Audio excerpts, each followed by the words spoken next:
Hello, it's been a long time since I've done a baking video. Never really could get in the mood to do videos. For those of you who've been following my TikTok channels, Instagram channels, I haven't really been baking per se. So why am I doing a video today? Well, it's my wife's birthday tomorrow, and she's wanted to eat cake for a while, especially those homemade kinds. However, she has a specific brand that she prefers, and which is what I'm going to be showing today, which is this. Right, so it's Betty Crocker fudge brownies. This is one of her favorites. I don't really have a very good stand for my phone, but we make do with what we have lah, huh?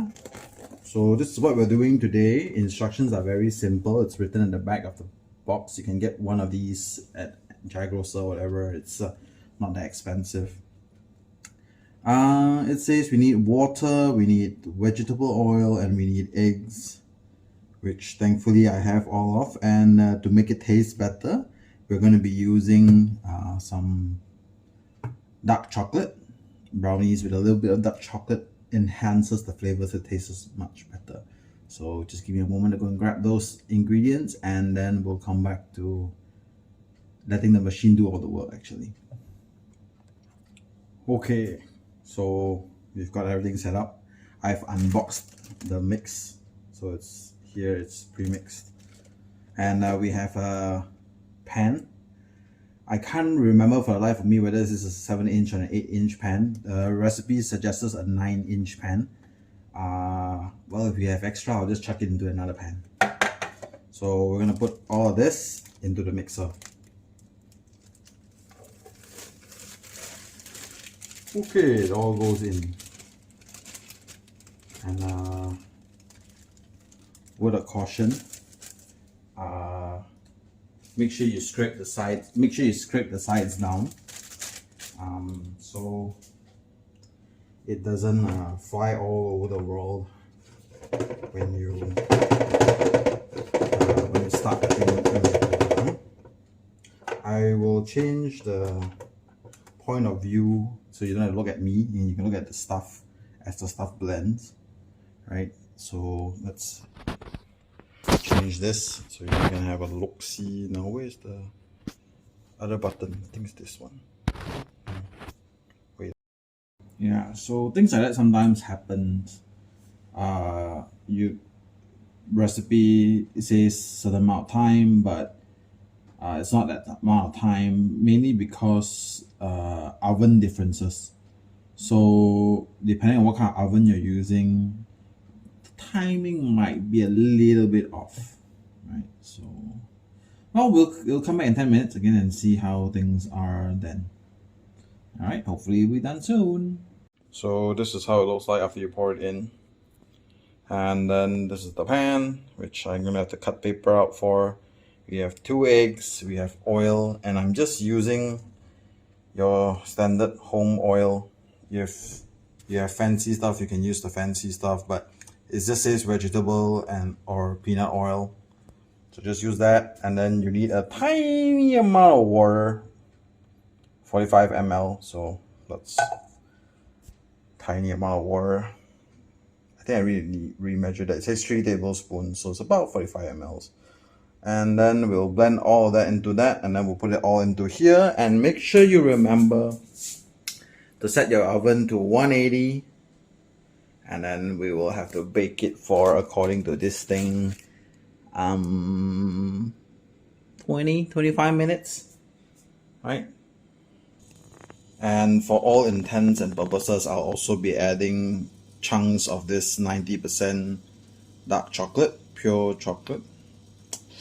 It tastes a little bit bitter, but I think it'll go very well with the brownies, which is a little bit on the sweet side for this brand. So we'll come back in again when it's ready to be poured into the mold.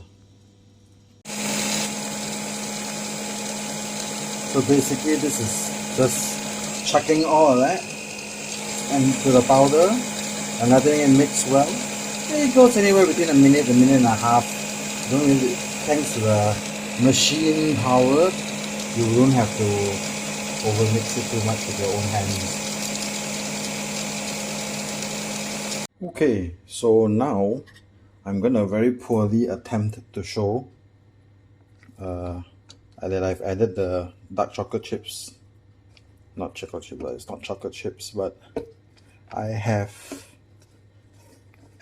cut them into tiny bits and pieces, and I'm attempting very poorly to do it, to stir them all as best as I can into the batter. You can't use the mixer for this step because the chunks will screw with your device. So as you can see, it's thick and the dark chocolate pieces have been mixed in.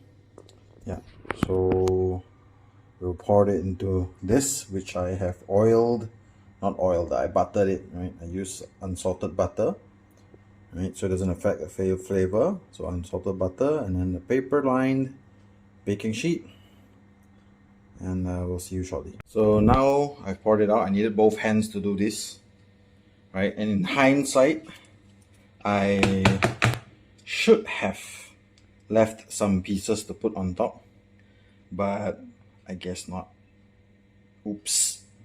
Well, we'll whack it a little bit more to get all the bubbles out. You see all these are bubbles. Yeah, so we'll get as much bubbles out as possible. And then we'll pop it in the oven, and you'll see the completed one later at the end of the video. So you can tell throughout the sequence, I don't bake cakes often, so maybe I'll do the next cookie video for the Christmas event, and we'll see how that goes. Alright, see you later. So it's been 24 minutes. It looks uncooked, but actually it is. It just looks like this. So poke in and take out. If it's like this still, right, means this is not done yet. So it says 22 to 25 minutes. So maybe it's my oven that's not hot enough or something. But this is not done yet. This is under. So I'm going to put it in again and give it another maybe 10 minutes.